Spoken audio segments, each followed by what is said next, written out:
Erdita përshëndetemi sërish të bashku, vjem transmetimin e drejt për drejt këtu në Report Televizion. Do të kemë mundësi që të jemi në këtë hapësirë informative nga ky moment edhe deri rreth orës 13, të ndajmë zhvillimet kryesore dhe të tjera në korale.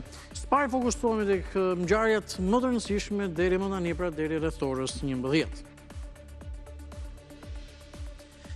Kryesocialisti Edi Rama ka mbledhur asamblenë e partisë në Durrës me fokus në analizën për punën e organizatave socialiste në rang vendi, udhëzime për zgjedhjet e brendshme të partisë dhe po ashtu analizë të detajuar mbi performancën në zgjedhjet parlamentare të vitit kaluar.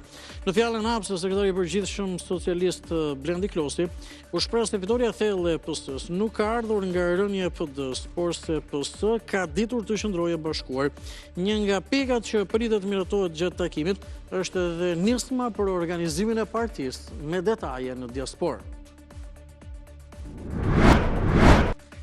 4 vite pas ngritjes për të parë të bordit të transparencës për produktet e hidrokarbureve, qeveria vendosi ta rikthejë të menjëherë pas rritjes së çmimit të naftës me 14 lekë të njëjtën, që e çoi 1 litër 217 lekë.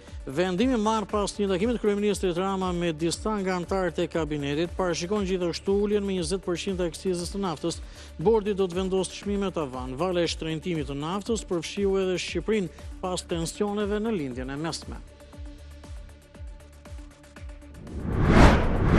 305 amendamente dorëzuan eurodeputetët e Parlamentit Evropian për raportin e Shqipërisë për vitin 2025, startuar nga raportuesi Andreas Schieder. 26 amendamente janë dorëzuar nga Partia Popullore Europiane, e cila kërkon të shpërsohet ndjeshëm gjuha për Shqipërinë, ndërsa të tjera amendamente nga grupe ndryshme parlamentare, përfshirë të majt, kanë ngritur shqetësim për klimën e polarizuar në parlament apo dhe protestat e dhunshme të opozitës.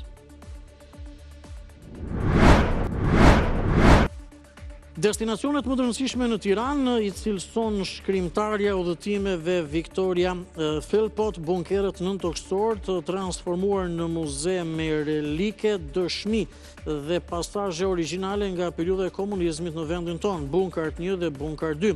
Në një artikull në blogun e saj, Vicky Flip-Flop, shkrimtarja, e cila thotë se ka udhëtuar në të paktën 75 vende të botës, thekson se nuk mund të vizitosh Tiranën pa u përballur me të kaluarën komuniste të Shqipërisë dhe Bunkar 2 është një nga vendet më interesante në qytet për ta bërë diçka të tillë.